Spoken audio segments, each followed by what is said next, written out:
Hey everyone, it's Berlin briefing time, and today we'll be looking at Ukraine again. Why? Well, Donald Trump says he has a deal, and that basically it's Ukraine's President Volodymyr Zelenskyy standing in the way. Trump says Zelenskyy is prolonging war in Ukraine by resisting calls to cede the Ukrainian peninsula Crimea to Russia. So today we'll be getting the perspective from Kyiv on that, but we'll also brief you on the German debate on the issue. Europeans, as you all know, have been trying to get more of a say in the discussions about how to reach a just peace for Ukraine. So what are the options, and which role will the next German government be able to play? And speaking of that, he's not quite in office yet, but the likely next German Chancellor, Friedrich Merz, has reignited a familiar debate here. He's hinted at the possibility of sending some of Germany's Taurus cruise missiles to Ukraine. Will he? We all remember that the outgoing Chancellor, Olaf Scholz, refused to do that and said there were valid reasons not to do it. Well, to discuss all that, I have great guests with me today over in Kyiv. We're joined by DW's very own Nick Connolly. Hi, Nick. Great you could make some time. And we also have Marina Miron on the line from King's College in London, a military analyst. Thank you very much for being with us. And thank you, Michaela, for interrupting your Easter holidays to join me here in the studio. Michaela Küfner is, of course, a very familiar face and voice to you out there who are regular viewers and listeners of Berlin Briefing. So we'll start with you, Nick, over in Kyiv. We're recording on Thursday morning, of course, and we woke up to news that in Kyiv, where you are, authorities say there was another massive attack on the Ukrainian capital overnight, where 9 people were killed, more than 60 injured, including 6 children. What's the situation there right now? Well, it was very, very loud, and it went on for hours. You had kind of the initial wave with some ballistic missiles around kind of 1, 2 a.m. Then there were lots of the Shahed drones that you could hear very low over the city centre, and then some more cruise missiles, it seems, and other attacks, but not ballistic missiles later on. A friend of mine who lives in the western suburbs of Kyiv said it was his worst night in 3 years of war. Certainly there'd been a bit of a lull recently in recent weeks and months. It really seemed like the Russians were kind of having to build up their stocks and collect these missiles to then kind of go big, because obviously Ukraine's air defences are now good enough that they're normally able to deal with smaller attacks. So we're seeing fewer but bigger attacks. And this morning when you're walking the streets of Kyiv, you can even smell a bit of the kind of fires that have been put out in the distance, that kind of heavy kind of scent of soot kind of around. So this is, the impression for people to have here is that this is Russia piling all the pressure and trying to kind of show people in Ukraine how vulnerable they are. Yeah, and Marina, I want to throw that at you straight away. How does this latest attack by Russia fit into Russia's overall military strategy in Ukraine right now? Well, good morning. What we know about the attack is very little at this point, but I think it's not very different from what we have seen in the past. And I think it's more of a continuation of Russia's military strategy rather than a deviation from the usual course. Because what we have to understand, we have the peace talks or peace negotiations, whichever way we want to call them, going on in parallel to the war. The war has not stopped. And so that's the problem here that we're having, is that despite the fact that there seems to be some sort of a force coming from Russia saying that they would potentially, at least according to leaked reports, freeze along the lines of contact, or they're willing to, we have these attacks going and they seem like out of place. But I would argue that it is nothing new, and the Russians will continue as long as there is no peace deal signed or some sort of a peacekeeper force, whoever it might be, whichever parties it might be, controlling the ceasefire, and certainly a credible peace force that can also enforce punishments if needed. And Michaela, Russia's attack came just hours after Donald Trump essentially lashed out at Volodymyr Zelenskyy in this Truth Social post where he said, Zelenskyy saying he will not cede Crimea to Russia, and Donald Trump saying, well, Zelenskyy is basically throwing out arguments there that are standing in the way of peace. Can you fill us in on where we're standing in that sort of an argument between Donald Trump and Volodymyr Zelenskyy? Well, basically, Trump has trapped Zelenskyy into a situation where Trump has taken on most of the Russian positions on this war in Ukraine. It's not just Crimea. It's about 20% of the territory of Ukraine, which would be under Russian control if Zelenskyy signed up to this. He is asked to accept that Crimea is essentially gone. That's actually what a lot of experts are saying behind closed doors, that they don't really see a path for Crimea returning. But Zelensky's been asked to do something that he cannot do according to Ukraine's constitution. And at the same time, he's asking Zelenskyy to do business, not just with the US, but also Russia in the energy sector. So this is a sellout that Zelenskyy cannot agree to, which traps him into a situation where he will have to say no. And we already saw J.D. Vance essentially saying, unless both sides accept that they stay where they are in this war, US will withdraw from the situation. Whether they will actually do it is another question. But this is really calling on the Europeans now to man up, to position themselves, and it could fast see them in a situation where they are asked to replace the United States, something Olaf Scholz, the still chancellor here in Germany, has already said that the Europeans simply cannot do. They can't do it militarily.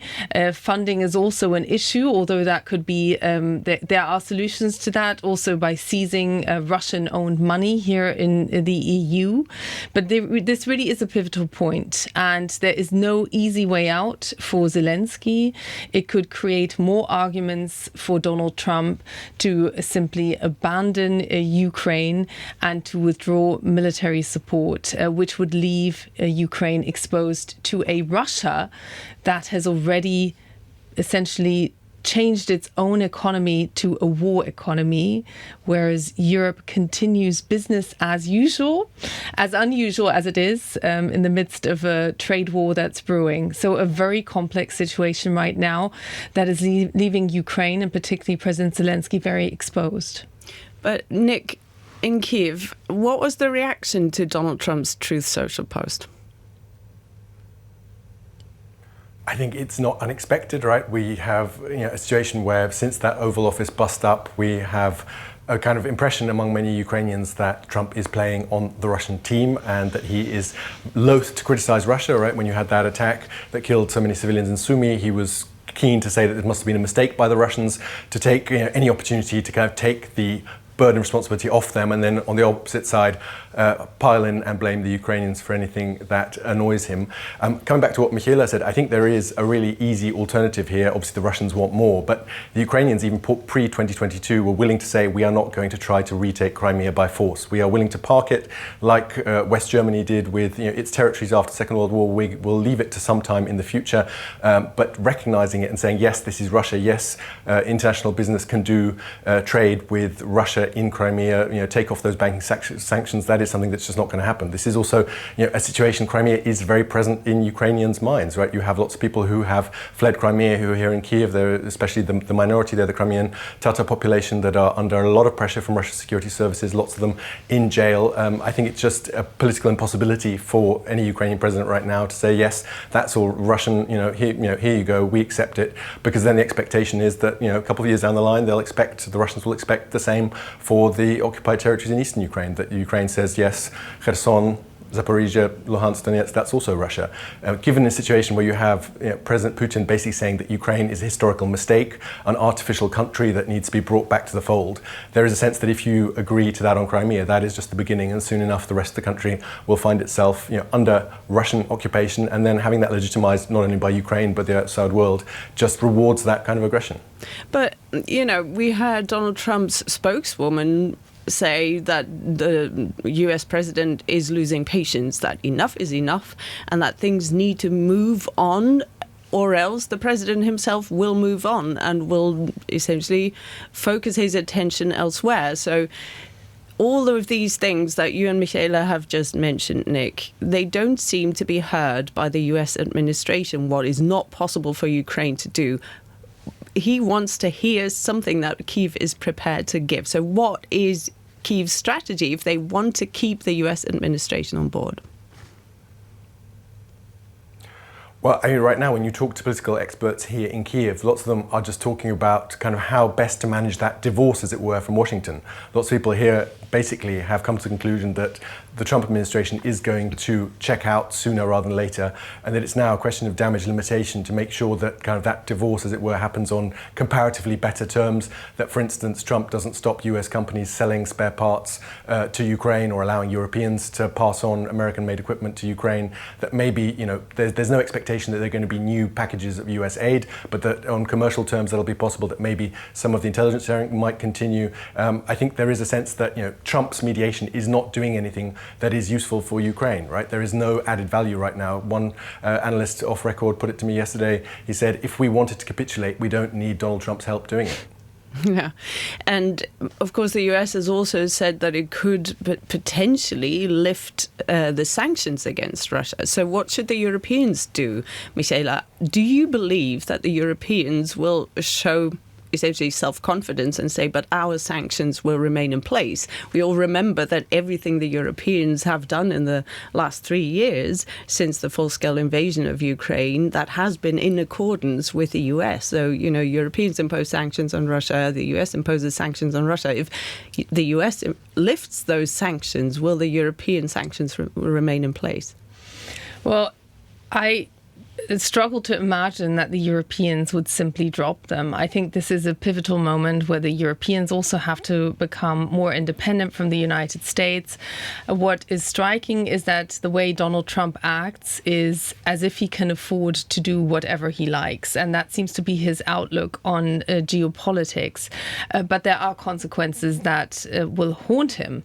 And he continues regardless of that. It undermines the credibility of the United States. I think it's most tangible when we see this trade war that he's picked, not just with China, but essentially the international way of doing business of the world economy. And that is now coming back to bite him with the dollar becoming weaker, US bonds no longer being a safe haven for investors. And this shows that these actions that Donald Trump is boldly taking and that he's selling as taking back control in the United States, the US stopping a sellout, they have consequences. And we are probably months away from this having real tangible consequences also for US security and its interests, particularly in Asia.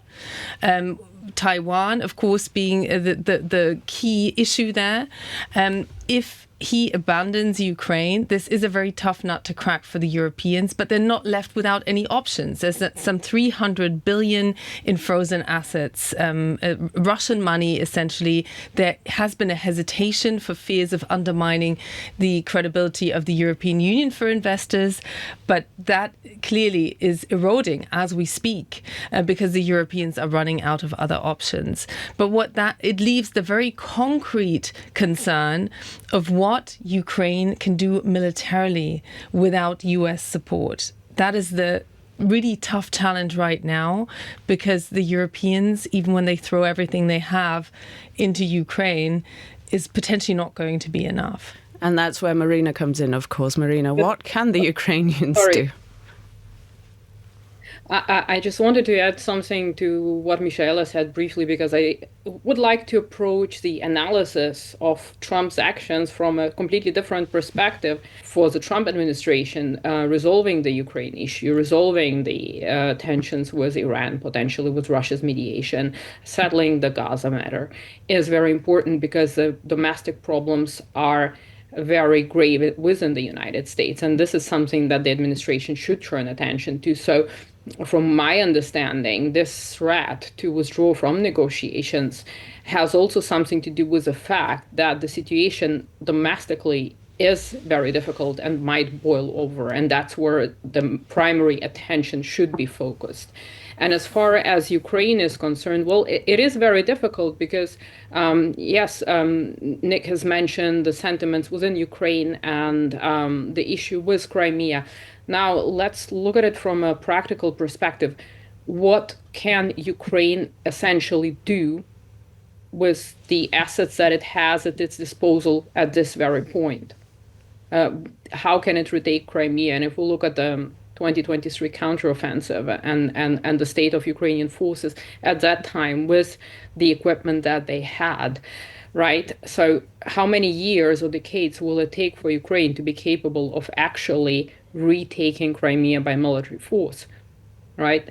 So that is one question. The second question is, and as Michaela correctly said, the Europeans, for political reasons as well as economic reasons, do not have the capability to support Ukraine as much as Ukraine would like to and as much as Ukraine would need. Above all, Ukraine also needs manpower. It is not just weapons and spare parts that Ukraine needs. And so the question here is, what can Ukraine do in this situation? Because it is now sticking with the European approach, because the Trump approach is not favoring Ukraine in any shape or form. But is this approach going to essentially lead to the desired end state? Because my fear is here, while this all is going on, Ukraine is losing time. Yes, President Zelenskyy has extended the emergency rule, but essentially the fear here is that this might be decided on the battlefield before any sort of peace negotiations can take place or can cement some sort of an agreement between the two sides. And if that resolves militarily, most likely it will not be in Ukraine's favor. Then Ukraine will be in a much worse position. So I think it's very important for Ukraine or for Ukrainian leadership right now to consider what are the best options here. Because Ukraine is between a rock and a hard place. There is no good alternative. What's the least painful alternative for Ukraine right now to possibly stop the war? And who is going to take care of Ukrainian economy once it does? So that is another matter, because Ukraine is suffering a demographic crisis. So it's a very complex set of different factors when it comes to what choices Ukraine has at the moment, and whether taking Trump's deal, I'm not saying it's right morally or otherwise, but what is the lesser evil here when we look at the long-term outlook and the potential to rebuild Ukraine if and when the war ends? Coming back to what Marina was saying, I think about Crimea, this is not about necessarily taking Crimea back. This is about the precedent, right? About not legalizing what Russia did. Because this is about not only the territories that Russia has taken since 2022, but also potentially Russia coming back for another bite of the cake. Because, given what Putin's been saying, he is not done yet. There is still more Ukrainian territory that he thinks should be historically Russia's to take. So that's the first thing.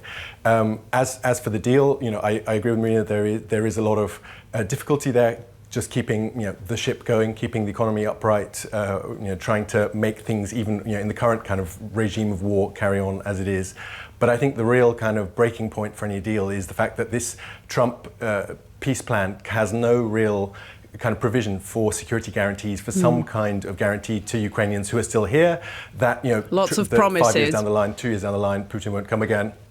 But there's no concrete promises of, when the Europeans still haven't got their act together to suggest anything more concrete about peacekeepers or even shooting down missiles over Western Ukraine. I think if the deal as currently proposed happens, you are going to see the borders open and lots of the men who are currently in the country following their wives and kids to Western Europe and not coming back. So I think if there is a desire in Western Europe to see Ukraine not as a basket case, but as a kind of viable country, they need more than what's currently being offered to actually convince people that this is a country with a future. We also need to talk about that Taurus cruise missile debate that Friedrich Merz essentially reignited.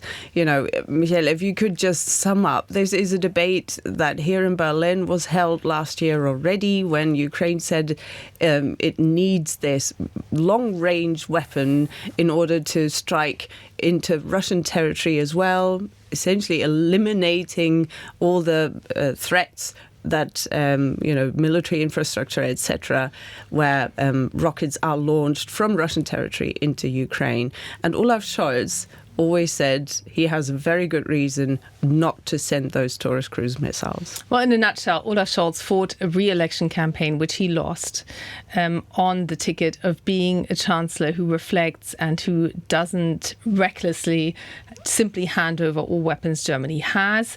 There are similar British and French systems which are already being used by the Ukrainians, but the German Taurus system, if you ask any expert, is the best system and the system of choice. Volodymyr Zelenskyy is very keen to get that particular weapons system in order to exactly do that, break up supply chains, also weapons depots. Friedrich Merz, as he approaches power, has continued to be a lot more cautious. He says he will send it in if allies agree and do the same thing. Yeah, we have that clip. Let's listen to what Friedrich Merz said. I've always said I would only supply Taurus in coordination with our European partners. They are already supplying cruise missiles. The British and the French are doing it, the Americans are doing it anyway, so if it's coordinated, then Germany should participate. So a clear yes, but. Now we're at a situation, look, if the Americans stopped supplying their system, what would the Germans do? He's not even elected as Chancellor. And this is part of the problem, actually. But that will happen soon. On the 6th of May, he'll get elected. Yes, that will happen very soon, but he's not in power yet. And that decision cannot be taken by Olaf Scholz, who's still essentially in a caretaker position. And these are the key... And wouldn't be taken by Olaf Scholz. Well, these are the key days and weeks where that decision has to be taken. Yeah. Marina, can you just give us a reminder, why does Ukraine say it needs the Taurus cruise missile? What is so special? Well, the Tauruses are much newer than the Scalp Storm Shadow iterations that Ukraine has at its disposal. One interesting thing about the Tauruses is their range, the 500-kilometer range, which is almost twice as much as the current arsenal has that Ukraine has at its disposal. Another interesting feature is the warhead that it has. So this warhead was specifically designed to destroy critical infrastructure. That is why President Zelenskyy was talking about the Kerch Bridge, or was it the head of work, Kirilla Budanov? I don't remember, but the talks were there that these missiles could be used to destroy that vital link between Russia and Crimea. They are called bunker busters.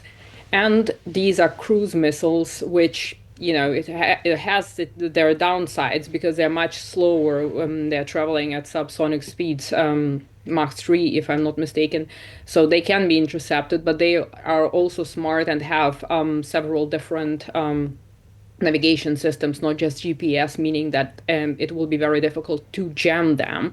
And then they can evade the likes of ground-based air defenses. So the chance of hitting the target with a missile like that is much higher, which is, of course, then problematic for the Russians because they would have to readjust their air defenses to be able to intercept Tauruses. And we have seen this technological competition inside Ukraine going on, each side trying to outpace the other side, specifically in the domain of drones and electronic warfare and laser weapons when it comes to countermeasures for drones. So for Ukraine, it would be a sign, of course, that Germany is willing to support it because we remember the Leopard debate. So on the morale side, that would add to that. Will it add to military capabilities? Well, depends. Depends on when these missiles will arrive and in what numbers. Because if Germany gives Ukraine 10 missiles, then and these missiles arrive sometime in October next year, I wouldn't hold my breath if I was Ukraine. And we heard again, this is a political statement. Well, we will supply the missiles, but right. So what is going to happen? Friedrich Merz will need the majority, so that there will be a vote again when it comes to the decision whether to supply these missiles. And I'm not talking even about logistics, about outfitting the airframes to be able to carry them, and so on and so forth.